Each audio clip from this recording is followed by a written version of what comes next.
I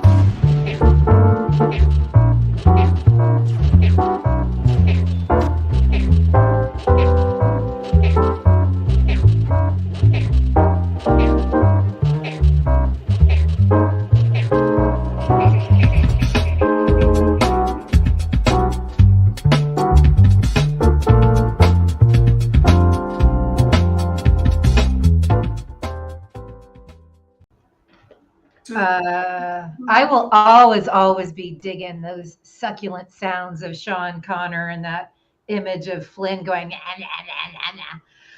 Hello, everybody. Welcome to Rad Pod and Chill. I think it's safe to say we're feeling pretty chill tonight. This should be a good live stream. I'm Heidi Kuda. I'm here with Jim Stortson and High Fidelity, and we're going to get down tonight. Yeah, it's been a I don't know about you guys, but it's been a very productive period for me. So I'm digging the holidays. But yeah, so what's up, guys? I am swimming in Schadenfreude. Oh yeah. Somebody on Mastodon said that this whole Greta Tate thing is like fantasy Schadenfreude, which I thought that's hilarious. It is. This is like the funniest thing I've ever heard because it's totally like Greta Thunberg fucking makes Andrew Tate own himself into prison. Yeah, it's pretty. That can't be real. It's dreamy. The writers of this timeline are just insane, dude. Like, I mean, and not that it's funny, but for trafficking, like the thing that they're just like Elon Musk has been trying to gin up this bullshit about trafficking. Yeah. You know, and who's the first guy he let back on Twitter? Andrew fucking Tate. Wow. The first guy. Wow.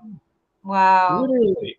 I just have one question. Does anybody still think it's a coincidence that Ghislaine Maxwell was with him in that photo? Come on. Oh, Lordy, please. All right, whenever it comes up, I just...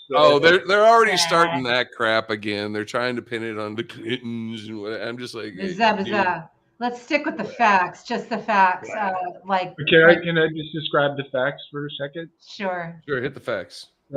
Andrew Tate is, all he does is be Andrew Tate. Yeah. That's his whole LARP, and also to traffic in women.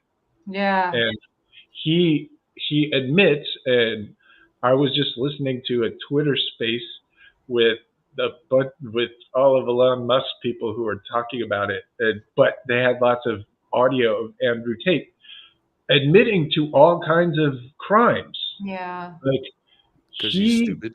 He's a fucking moron who was engaged in really, really horrendous activity, and he not only takes 90% of these women's money or whatever, which is, he has stables of them, but now he charges incels and losers and sad boys a minimum of $99 a month and up to $4,500 a month if you want to be in his private Telegram channel.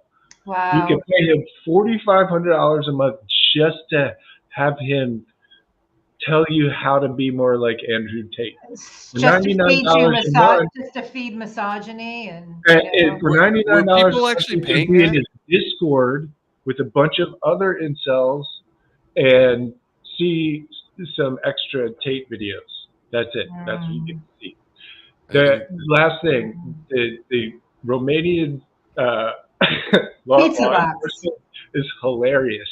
They did a 3-minute supercut of all his shit that they're collecting. All of his cars, they blurred them out because they're very expensive. But they showed his gold bars and his guns and his dumb. It was just the most glorious takedown of a piece of shit that I've ever seen in my life. More of that, please. about More of that, please. I have been a fan of Greta Thunberg's for some years because I got into this whole thing because I was very concerned about climate justice, and that's the origins for me. And I could see where the fossil fuel industry was, meddling and everything and anti-science and spending billions so people wouldn't believe in science. And there was Greta, this young, incredibly brave warrior, and I watched all these dudes just go like at her and hammer at this young child who had the courage to, say what everybody needs to say. Where we have failed, she rose to the occasion, and it is very nice to see one of their king trolls, king misogynists actually, She get rose. herself to a She jam. rose to the occasion right before, and the best part I think we didn't talk about, which is that he was trolling her back after she crushed his little brain. Yeah, She or said, his little something. well, he said, he was like, "Look at my Bugatti, big stupid climate blah," and she's like, "Yeah, let me know about that at Small Dick Energy at Get a Life." Yeah. It's just a fucking It's fatality. almost like Hi-Fi wrote it. It's Like, a who did that? fatality. That Yeah. I mean, coming from a 19-year-old, like, Yeah, I mean, wow. it's just neurodiverse climate Yeah, girl, amazing. yeah, But he responded to her with this horrible, horrible misogynistic video, yes, and he was eating pizza, and yeah, the pizza was from a Romanian pizza place. And so the Romanian pizza police were like, "Oh shit, he's in Romania. We better go pick him up now." And sure enough, he was at home. And so it was literally him being a sad, sorry, weak little shit that made him clap back at her, yeah. which got him fucking arrested. What I And do once love, again, I though, couldn't be is more happy about it. And what I love is that you wisely coined it Pizza Tate immediately. no, I didn't find that. There's somebody else did, but it's the That's good. geniusest thing That's ever. good. Whoever It is whoever funny. did I gets need to. I all the put it credit. in my story too, and I didn't give them credit. And I need to do Yeah. that. 'Cause somebody Okay, on can that, I point? I need to point something out now. This is hi-fi time for a second. And actually, Hi-fi Heidi, you and I were time. having It's not fair. Hi-fi time. hi-fi time. Hi-fi time. It's hi-fi Here- time. Heidi and I were having this conversation earlier, and it was what should we do Lo-fi about this hi-fi thing? time. Mm. And what I told Heidi was sometimes you have to, when you're playing the game of Go, you sometimes have to make aggressive moves to provoke your opponent into responding in a way that's a failure. Word. And it's called, there's phrases for it, but sente, gote, these are all things that apply. And what Greta did was she got in Tate's head, right? And she made him ignore OPSEC, which is operational security. Yep. And he got.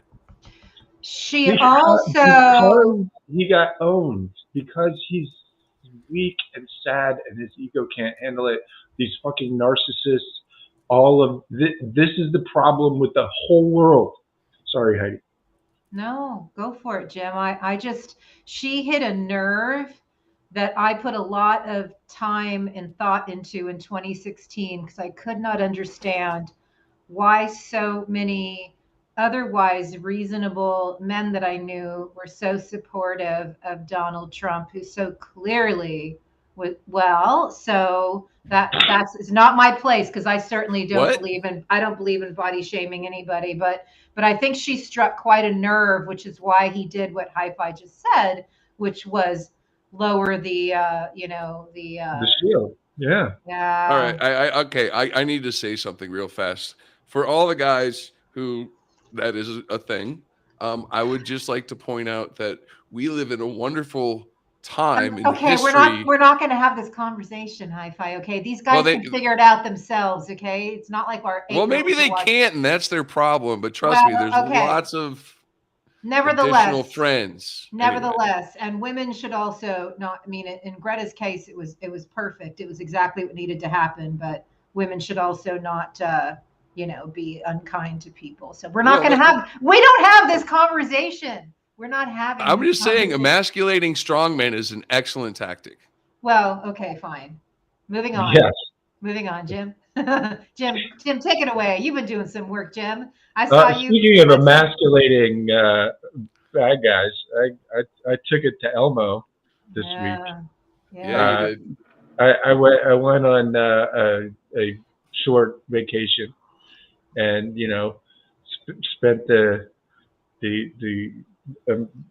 amount of time I wasn't doing the family stuff, digging into this guy's background, and boy howdy, he is quite a combination of influences. I'm not gonna go into the whole thing, but save it for Hell's bullshit. Bullshit. Like all of his favorite people are like Bolsheviks or communists, or his favorite society is a communist society.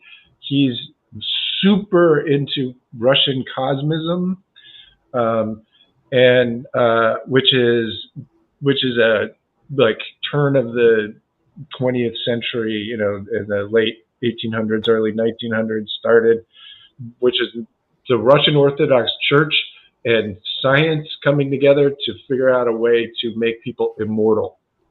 Yeah. Right.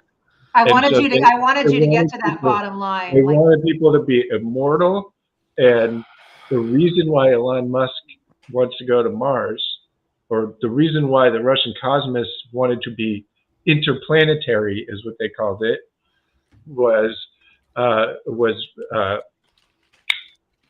interplanetary. Why they wanted to be interplanetary? Yeah, the people wanted to be interplanetary. I'm sorry, I lost my fucking train of thought. It was my light up Minnie Mouse. They needed extra space because when they resurrected all the dead people. Thank you. Yeah, all the dead people. So all the dead people had to come back to life, and for that reason, the planet was going to overpopulate, and that's the reason why they started to learn how to make rockets in Russia, and they really did. And so Elon Musk's favorite guy, Tsiolkovsky, was a rocket scientist, one of the earliest rocket scientists in Russia, and for real. But he was also a Russian cosmist and a eugenicist who felt that all lower forms of humans and all lower forms of life should be eradicated from the earth, because every single thing should only be pointed at making humans immortal. That was the only These guys are just so tedious to me. They're so tedious. They're tedious. They're stupid. So you know the thing about Neuralink? You know about he wants to put chips in people's brains? Right. Yeah, that's same shit. So they were transhumanists, right? Because in order to get to immortality, you have to perfect people. You have to make people into ubermenches, right? And so that's Elmo's plan. That's what he's trying to fucking do, and why he, for example, tells all his followers, most of whom are white, to have lots of babies, and at the same time adds to the immigration bullshit, right? Because he wants more white people. He wants less brown people, because he wants to overpopulate Earth so that we have to move to Mars. That's the plan, is to overpopulate the Earth so we have to move to Mars. Like I said, these people are stupid.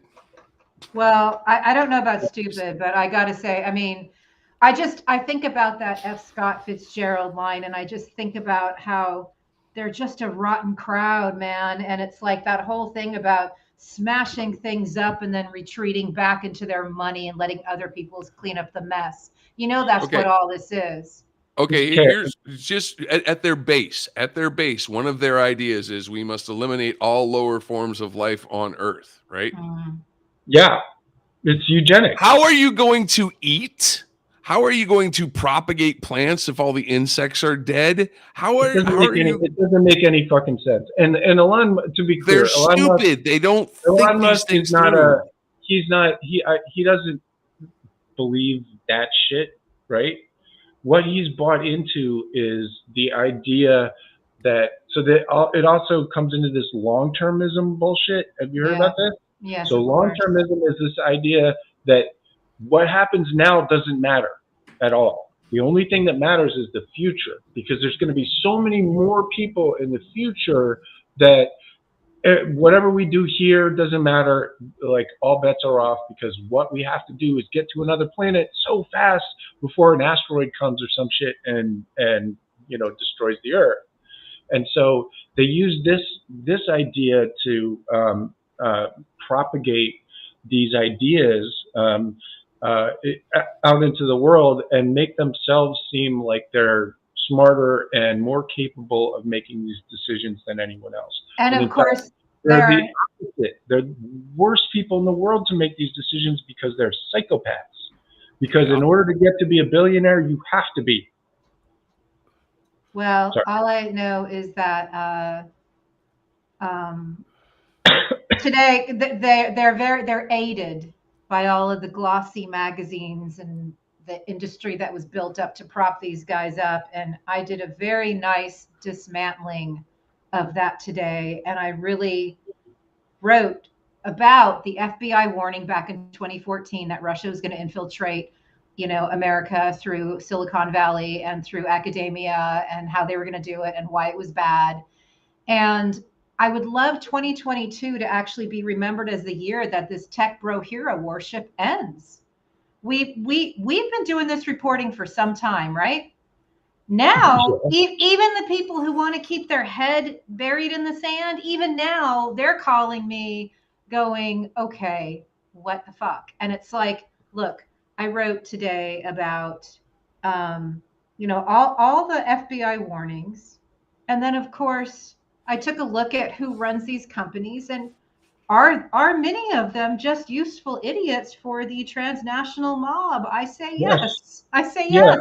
I think Elon Musk has been started out racist, right, in apartheid, grew up in that whole system, and has been I think systematically infected by a lot of people, starting with his grandfather, who was the head of this theocracy movement in the 30s, which is a whole weird, so weird. So the theocracy movement briefly had like 400,000 people at its peak, and Elon Musk's grandfather was the head of it. And they believed that only technologists and engineers should make decisions in society, and it should be basically a communist dictatorship with technologists and engineers at the head. They wanted to get rid of money, all of that shit. That was in the 30s. Yeah. And Elon Musk's grandfather got arrested for it, and then decided to move to apartheid. Well, to be clear, I have many friends from South Africa who are not racist. They're the opposite. So I do believe that, simply, country of origin. His grandfather moved to apartheid. No. I was saying when you said it in relation to Musk. It doesn't mean that. It doesn't mean South Africa. There's lots of awesome people in South Africa, especially the 85% of South Africa that are the black people that have been there for thousands of years. Wow. Not the 15% that came in and fucking colonized it. I'm sure there's lots of nice white people in South Africa, but that whole thing is one of the worst atrocities ever committed. I was in college at the time when we protested against it, and we made our university divest from it. So that is part of the legacy of my era in UC Berkeley. No, super proud of. I remember. Yeah, it was a big deal. I used to enjoy Die Antwoord before they went really freaking out there. High five, high five, high fives. What, you guys never High listen to fives got Diane's his, word? yeah, he's got his first puff. Yeah, I know what I'm a you're talking ninja. about. Yo, my life is like a video game. I maintain when I'm in the zone. One play, one mic in the life. I'm in the dark. Yo, ninja, go. No, nothing. So I mean, I remember them, but they were always weird, man. They were always. Well, okay, they were weird, but then they got bad weird. Yeah, bad weird. Yes, I know what you mean, but the badness was already there. They just let it out later. I just assumed it was D Antwoord because isn't it like because D? It's not die. D would be the way you pronounce the Germanic pronunciation. But I don't. Well, they were. I thought they went Diantwoord. I don't want to have this conversation either. Yeah. Anyway. So just so our friends and our viewers and our patrons know, yes, we are going to resume our Zooms with our Patreon friends. That's a 2023 goal. The other thing is that we're doing a series of fireside chats where I interview each of the gentlemen beside me, doing long form interviews so you can hear their story. And it's very important to have it all put together. And it's also very important to own your narrative and set it straight in a trolling world. And so I'm pretty excited about that. Already did high fives. And Jim, your light keeps changing. Is that just me? Is there something blinking, some Christmassy thing going blue, green, blue, green? It's my fucking TV. I keep trying to keep turning itself back on. No, I've strung up all the Christmas lights and it's good, all right? by myself. I'm not taking this down until probably end of first week of January because it is bringing me so much joy. And I don't know if you guys can see it, but I don't know. Hold on. If I put you in the big box, we can. Hold on. Oh, yeah. Put me in the big box for a second. There it is. Tree right there, that little pink glittery Charlie Brown Christmas tree. I wanted it so bad. And I really could not buy any presents for myself. And so my friend High Five's like, you go get your tree, girl. And I did. I went and I got it in the after Christmas sale fervor. And it is bringing me so much joy. So thank you, friend.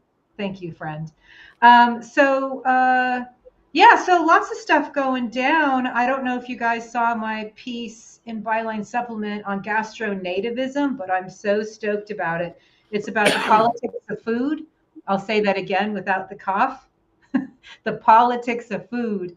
And I interview this guy who wrote this book about how food plays into national identity and nationalism. And I wrote about the Borscht Wars and Ukraine's like, no, we invented it. Russia's like, no, we invented it. Lithuania's like, no, we did it. And all these Eastern European countries are fighting over, who invented borscht. But it was really, really cool and really, really fascinating and also kind of funny. And I did ask him why strong men are associated, with meat eating. And he said this is something that feminist scholars have been looking at for 40 years. But because historically it was associated with wealth, more recent history, because of course there are countries where, the elite are vegetarians. But I also thought, and this might be an interesting thing to pose to you guys, I also wondered if it didn't have something to do not only with wealth and the accumulation of wealth and being able to show that you are the strong, wealthy man, but if it also has something to do with the old hunting gathering thing. It occurred to me that it's apex predator, right? It's I'm the meat eater, I'm the dominant one, I'm the one super great, I mean, that's what it is. One super great question that I that he gave me an answer to. I asked him, since we're in a time of lurching fascism, what comes to mind with the politics of fascism, the kind of food of the fascists. And he said what comes to mind actually is hunger, the lack of food. And then he proceeded to give me a whole bunch of examples of when people starved under fascist regimes. So anyway, I recommend everyone check it out because I learned a lot. And that was a hot tip from Ruth Ben-Ghiat, because the professor who wrote the book, Gastronativism, is a teacher at NYU. Cool. Yeah, I mean, food is one of the primary ways that people are manipulated, right? Always. always has been, and it's incredibly important and often overlooked, right? I mean, just even what Putin is doing with trying to stir shit up in, Denmark's and the, Netherlands farms and shit, and trying to stir up, the stuff here, all the as much propaganda as they can make to scare people into thinking they're not going to have baby formula, you're not going to have whatever. There's nothing that is more motivating to a population than starvation. Right. And dictators have known that for a very long time.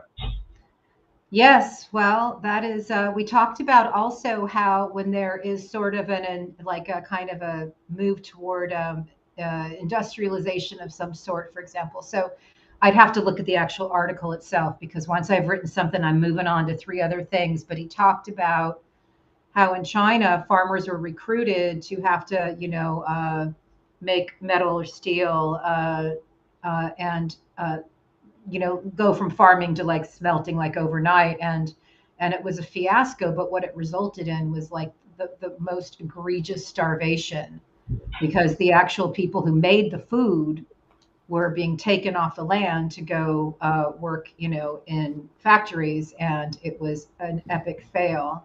And so I thought that was also incredibly fascinating. Well, it's an interesting, that same sort of job replacement thing is a real genuine stressor on us already, and is about to get a lot worse, right? Yeah, right. Oh yeah. That one of the things that Musk and his ilk are right about is that there is going to be a sort of labor surplus. Right. It's not going to be, there aren't going to be as many jobs that don't involve, some sort of higher level thinking or education, simply because everything can be mechanized now. I mean, they can mechanize almost everything. It's just about scale, right? Wow. And scale is always something that can be overcome.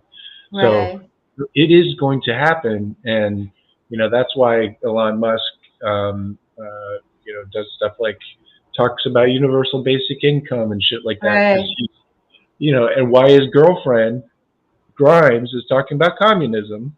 So nuts, so bananas. It's so bananas. If you guys remember that video, I do. Just a short plug. I wrote this long piece about Elmo's his whole thing, and the first thing in it is Grimes's crazy video, if people remember, where she said to the communists, this is a message to the communists. Mm-hmm. AI could be the best way to get to communism, because if the AIs can take over everything, then our world will be abundant, and then we can all be equal, and we don't need money and all these things. So AI is the best way to get to communism. Everybody is like, what the fuck are you talking about? What is that? And it turns out it's because of this science fiction shit that Elon Musk read,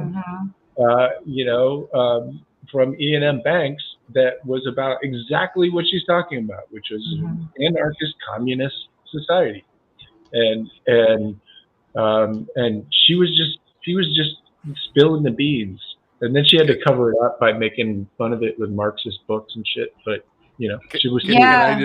Can I point out that E&M Banks hates rich kleptocratic oligarchs?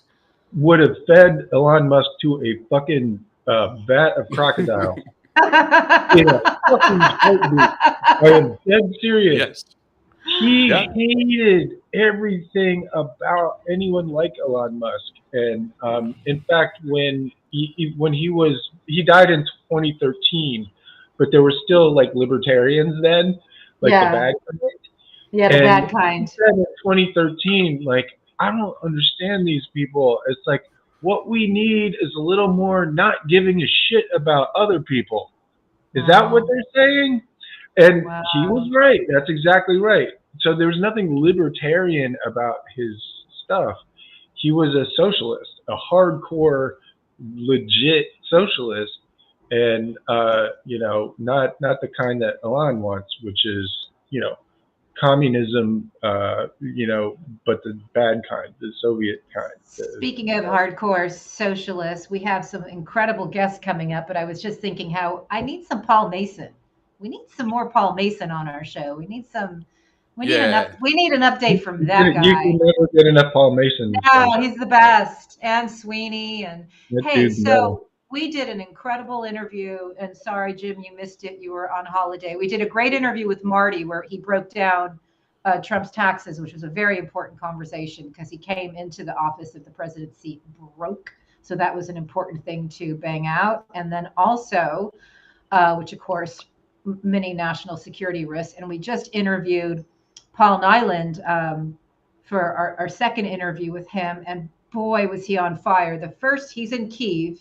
He's a reporter and the founder of Lifeline Ukraine. I think we have a clip of that, right? Let's let Paul speak for himself so Jim can see it. Do we have that clip? Oh, I don't have that clip.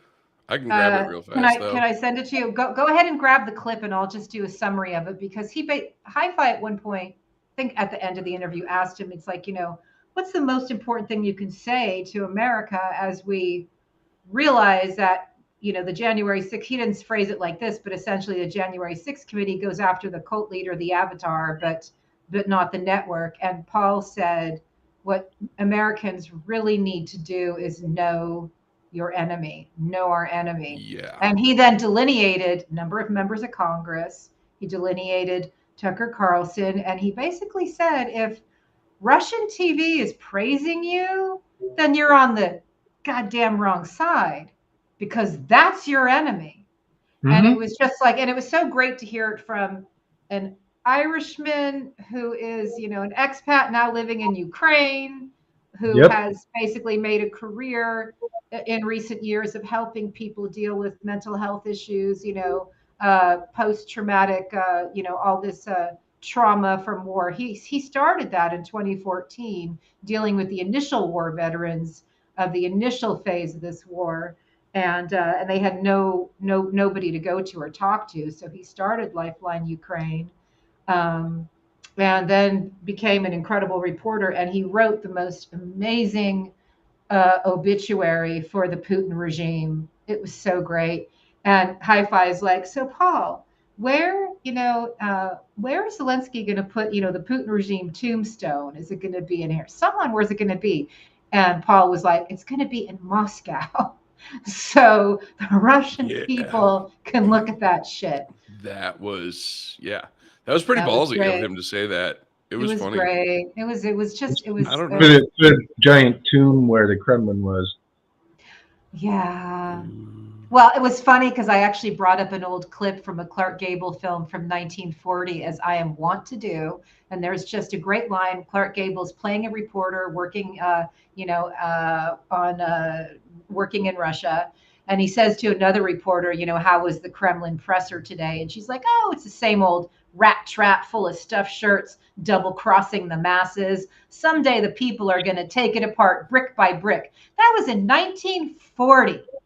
We are still waiting for the people to take it apart brick by brick. But Zelensky, in his speech to America right before Christmas Eve, when he said the only way the Russian people will be free is to defeat the Kremlin in their mind, and he just, for me, acknowledged the information war. And I thought, God, how incredible. Yes, that's where the war. You got it? Let's see if I can do it. All right. I don't know if it'll work or not. We'll find out. No audio? Nope.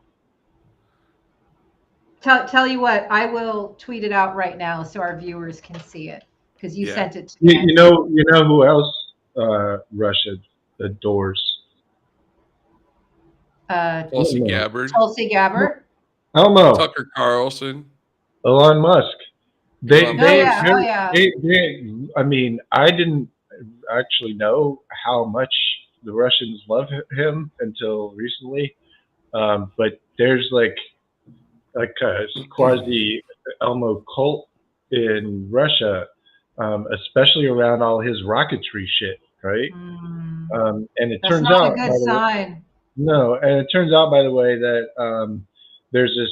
So we've talked about Alexander Dugin a lot, and he's part of this group called the Izborsky Group, and they love them some Russian cosmism, but without all the occult shit. So they're pushing versions of like old school Russian cosmos versions of transhumanism and space travel, because they don't want the actual reality of it out there. They need to come up with what they call in Russia a national idea, which is whatever the propaganda is. And I also need to point out something. Yeah. When it comes to this Russian cosmism thing, Peter Thiel, everybody was making these jokes about Peter Thiel. He's a vampire, right?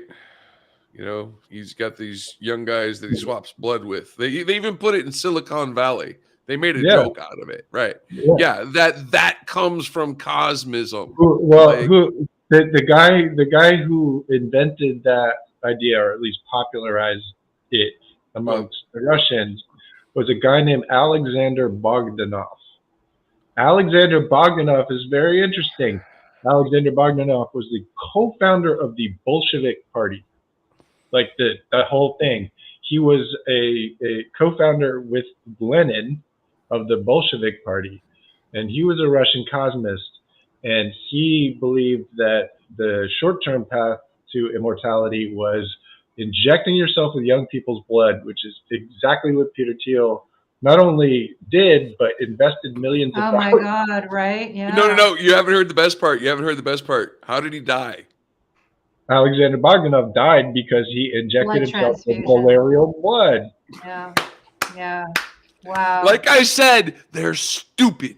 You know what they are? They're a rotten crowd. They're a rotten crowd. It's weird though. Like all of these, all this stuff comes from this period of time. Like, first of all, like the late 1800s, Blavatsky with Theosophy and stuff. This guy Fyodorov, who is a guy who founded Russian cosmism. They all happened right at that same time. They all came out of Russia right before the protocols of the Elders of Zion and all that shit, all leading up to the Russian Revolution. Right. So all of this propaganda stuff that we've seen, gets mixed into this, into the sort of socialist communist idea. This, and I'll get in all sorts of trouble for using these words in ways that people don't like, but deal with it. I was going to say, I'm over it. I'm over it. I don't care. This idea. And, Putin is just the modern version of the Bolsheviks. Let's be super clear. No, it's generally always about coming to power to hide corruption and exploit more people, regardless of what they want to call themselves. It's not about ideology. It's about greed and power, which is another thing we talked about in the incredible Paul Nyland interview. And yes, Jim, I know there are times when ideology factors in, but it's also just a great way, as we talked about earlier today, to already grab a big swath of people and say, oh, you guys over here, you're going to be perfect. We're going to teach you that abortion is the only thing that you're going to care about. And you're already primed and ready, and there we go. And there you get your big groups. But it's magic. It's the same thing they were doing with this stuff back then, right? Like mixing religion in with these ideas. They mix in these boogeymen about, live abortions and just all this completely made up, like horror sci-fi shit that they insert in people's heads. Yeah. And it's fun. What's weird is science fiction like drove all this shit. Mm-hmm. Like H.G. Wells and Jules Verne, like all of that actual futurist thinking. And this is where Hi-Fi says science fiction wasn't supposed to be a manual for the future. Right? That's exactly what they're doing, though. It kind of was. It always has been a kind of manual. Soylent Green. When you were talking about how are they going to feed people, I I'm mean, like, Soylent science Green. fiction has predicted everything, right? Yeah. Literally everything. And Wow. so, you know, I think a lot of these guys, you know, in addition to being just dorks, I love science fiction, by the way, because I'm a dork. That's why you're so good at reading dorks. They find, you know, real. That's where they actually connect with things. It's not the fucking Bible or some other stuff. Their magical thinking is science fiction, right? And people like Elon Musk take that stuff to heart. You know, it's like people who get sucked into World of Warcraft for 23 hours a day and, you know, like play themselves to death. You know? I wonder if American Psyop by our friend Jack Bryan, who was just on our show a few weeks ago, and focusing on our friend Wes Clark Jr. I wonder if that program is going to open some bit of floodgates to people going, Me Too. I wonder if American Psyop's going to be like another Me Too, because some of the people I think that are the villains of our story are also probably somewhat victims. 100%. Look, first of all, Jack told us on the show that it already, like, he had a bunch of people coming to him like, holy shit, that happened to somebody else, because I never felt like I could say it because it's such a crazy fucking story, right? And it's like the only reason, and it's sad to say, that the story got believed was because it's fucking Wes Clark Jr., right? Yeah. Like, Wes Clark Jr. is Wes Clark Jr. And so you automatically, there's a certain amount of, okay, this guy can't be that off the rails, right? Because his dad would have done something about it, right? There's just something that comes with him, and he's also just a wonderful dude, and you could just tell. He's a great guy. He's so warm. He's so cool. Human being, and so he's not. You know, he's not lying to you. Yeah. You could just, right. So it's just about, is he nuts or not? And it turns out he's not nuts at all. I mean, they drove him crazy. Something happened to him. Many things happened to him. Yeah. But they literally broke his mind. Mm-hmm. They made him think he was Metatron or some shit, right? Mm-hmm. They made that he thought he was God. He thought at one point he was Jesus. He's very courageous, man. He's so courageous because he just tells the story. You know, like I don't think if that happened to me, I would want to talk about that part so much. It'd be like, time when I thought I was God, you know. But he wants people to understand how effective this stuff is. And I have talked to dozens of people this has happened to, and people, it's one of the first sort of things that got me really deeply involved, is getting to know people, not just who were brainwashed on Twitter and Facebook and shit like that, but had personal, like, recruiting tactics go on, either to try and pull them into something else or to push them away from something that they were doing. And these tactics are insanely brutal. You know, you hear terms like gang stalking, you know, mass trolling, all kinds of, but psyop is really the right word, because these people intentionally, psychologically target you on an individual basis, which is the whole thing, right? Like Cambridge Analytica figured out how to personalize it to groups of people. This targets it for individuals, and they push and push and push on specific things until you break. And it really does happen, and it really does work. They tried to do that to me. God, I know. I know. Me too. I preempted their bullshit, so. Me too. But it's funny because they did get me fired. I was going to say, what's funny though is that, you know, we have to obviously acknowledge the fact, like Brianna Wu said, they may not have broken us in the way that was intended, but we have to acknowledge that we're different. It changes you. It changes you. No And doubt. that is what I really appreciate. I mean, episode 7 of American Psyop, oh my God. Oh my God. That's when I realized, yeah, some of the people who run these operations clearly must get sadistic pleasure from it, which makes it really fucking evil. Pardon my French, being live. And secondly, I do believe that it's ongoing. Once someone is in the crosshairs of this, it's not like it just goes away once it's exposed or they're onto it, that they're going to try to come at you from this side or this side or this side. And it requires a certain vigilance that also, I think, probably creates a bit of a loneliness because there's very few people that you trust. And maybe that's okay. Maybe Well, I that's mean, part yeah. of this work. Once it happens, I mean, the thing that they do is they come from behind you, right? Where you don't expect it. Somebody that you thought was your friend is not your friend, and all of a sudden everything is going fucking haywire and you don't understand it. Yeah. That is probably the most crushing part of it is when the personal things Right. happen to you, right? People that you trusted. That does affect you. It affected me a lot because it happened to me, and it made me close my circle way down, right? Yeah.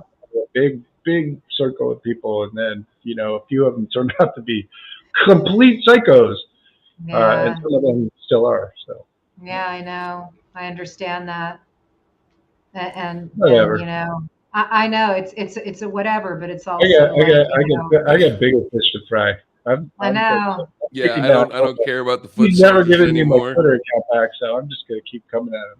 You guys are going for the head of the Hydra, and that's where it's at, man. And anybody else, honestly, he's overtaken Flynn in terms of dangerousness right now because he's got such a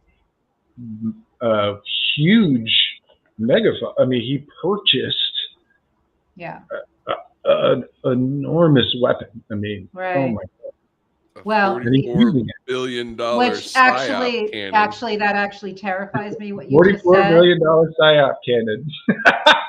That's exactly what it fucking is. To run the Twitter operation. So what concerns me though, with what you just said, Jim, is that if he has taken over Flynn or overshadowed him in this, then that is really scary because we know Flynn is up to no good 24/7.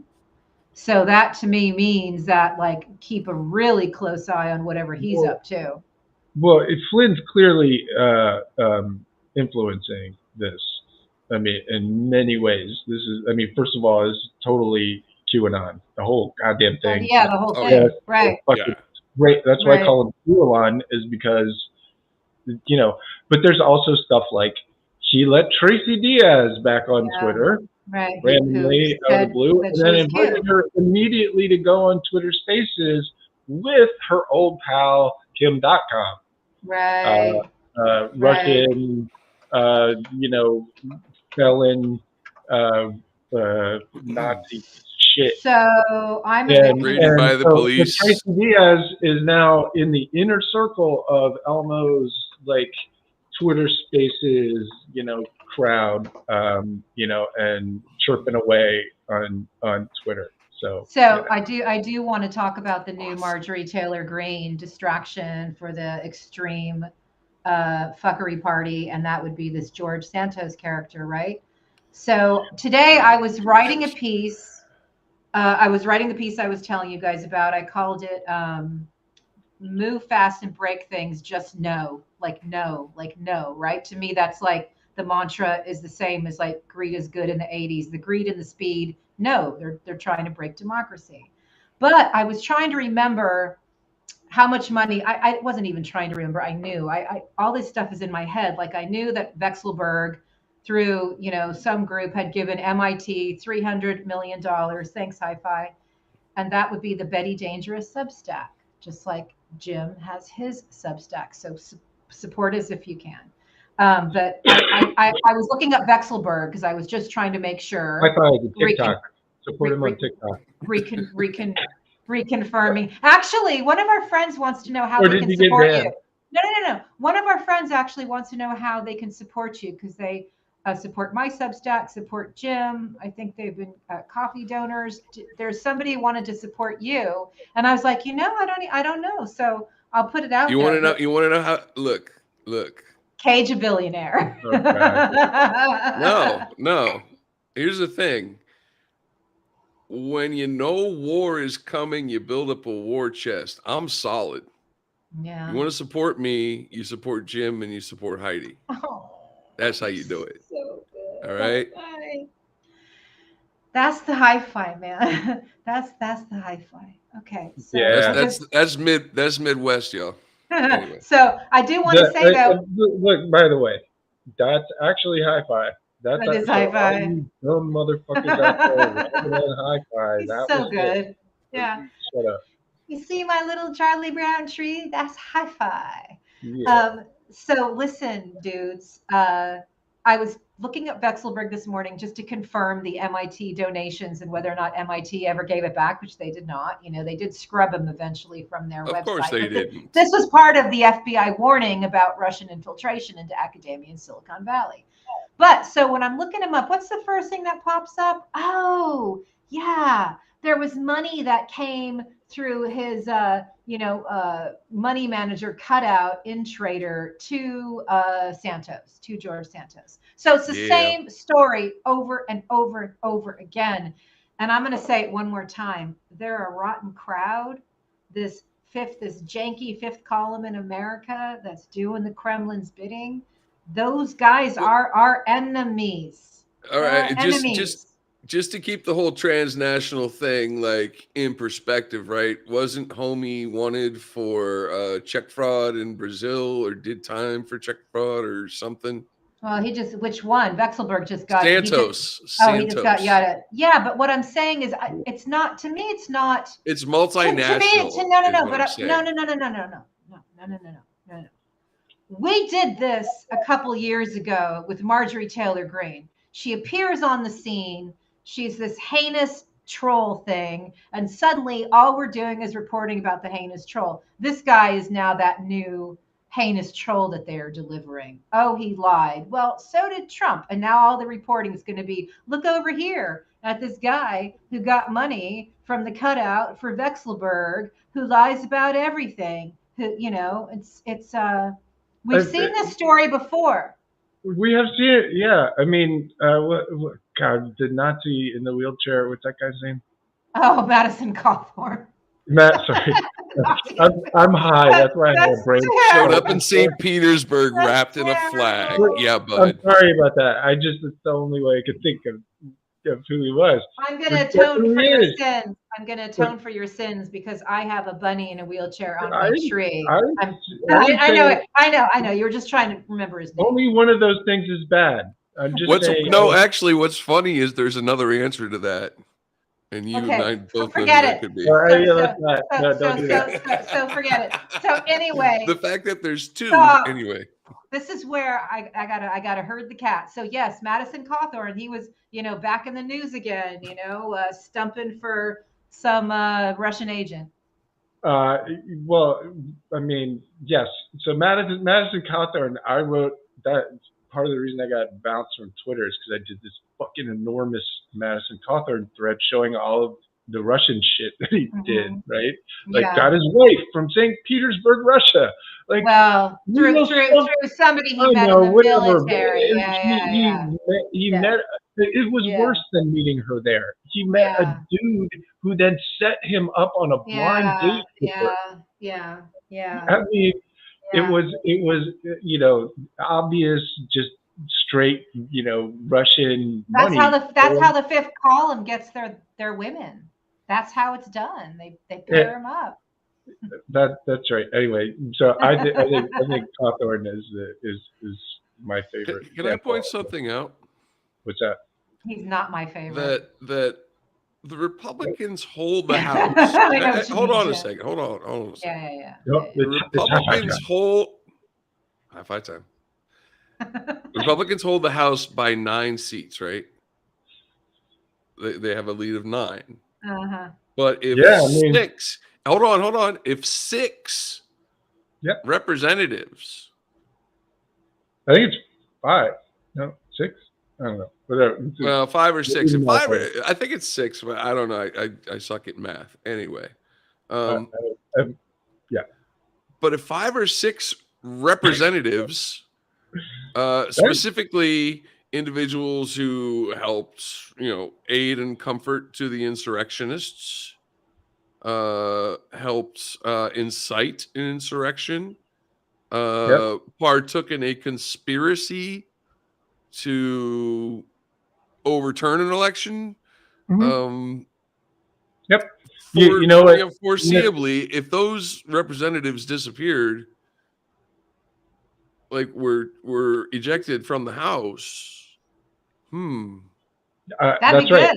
That'd be good. But I'm not sure what the legalities are about when people have to be ejected or not, because the Republican Party doesn't give a shit. They don't. They are not going to eject. They're amoral. They don't care. In any form, because they're afraid of exactly this thing. Yeah. They know that if we start picking them off one by one, like listen, if Merrick Garland gave a fuck about democracy, he would go pick up about 8 or 9 of these people right now that literally planned ahead of time a violent insurrection that was going to murder their colleagues. Let's have this conversation in June of 2023 and see what it looks like. If he went and picked them up, then we have a different world. We have the House, we have the Senate. The Senate changes the fucking filibuster. We fix the Supreme Court. And we get some voting rights. We get some goddamn shit done. Yeah, right. And to be clear, Joe Biden has been getting some things done. He's a head down, quiet guy who's been getting a lot of things done. Biden. He's amazing. He's great. He's done a great job. We could do a lot more if we had these heinous, borscht-smelling people out of the office. And I'm talking about the beat-based Russian kind. I'm not talking about Ukraine. He's done a good job as a conventional president, which is probably, there's an argument that was a good thing. But we're going to need some more radical shit soon. We're going to need somebody with more radical ideas than Joe Biden soon.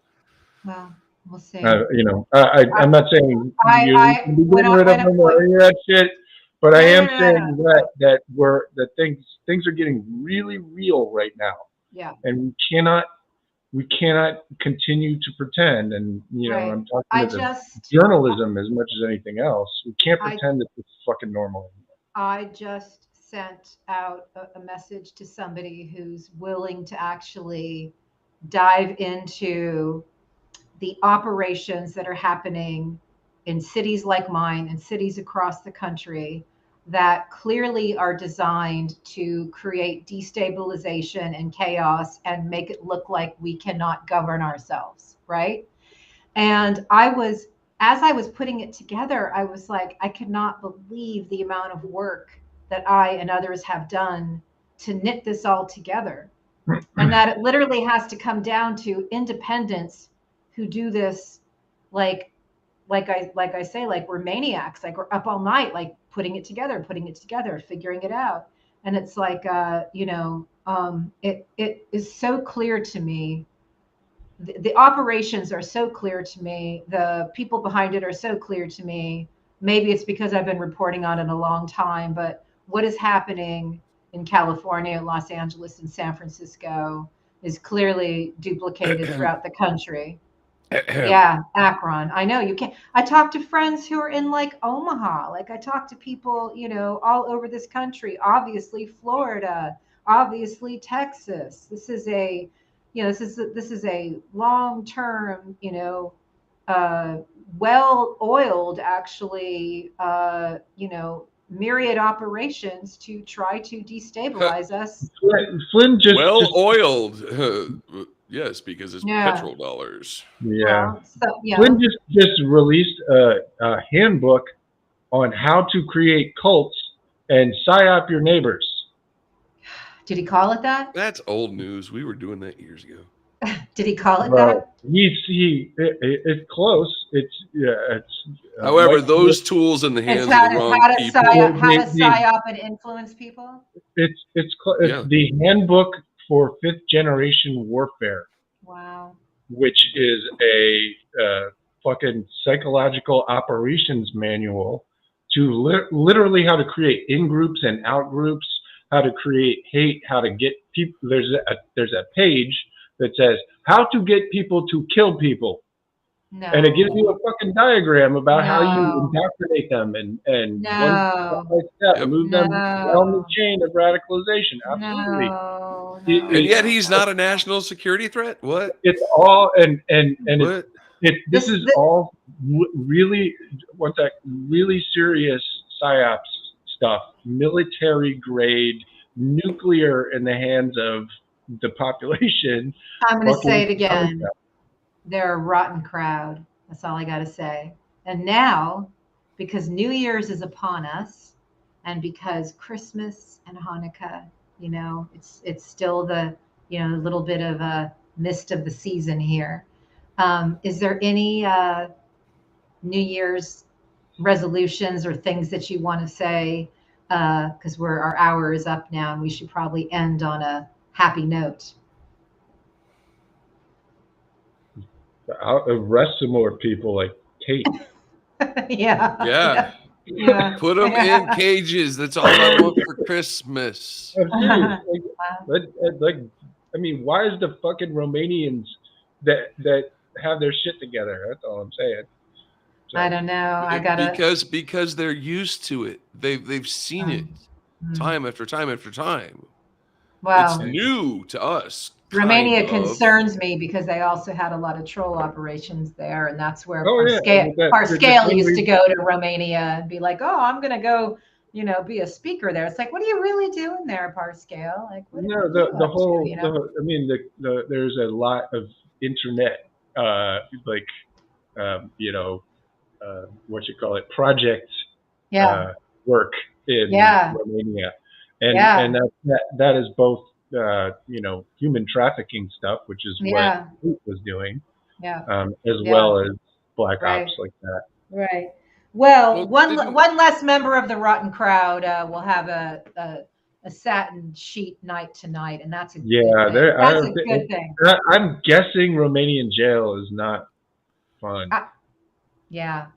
Well, I try to stay on the right side.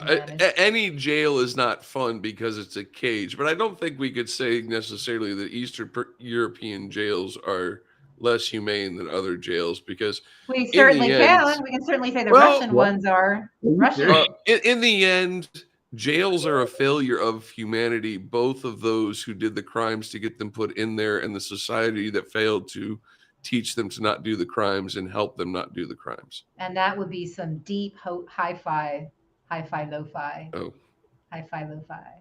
That's a deep hi-fi cut right there. hey, you want to go out on a teaser clip?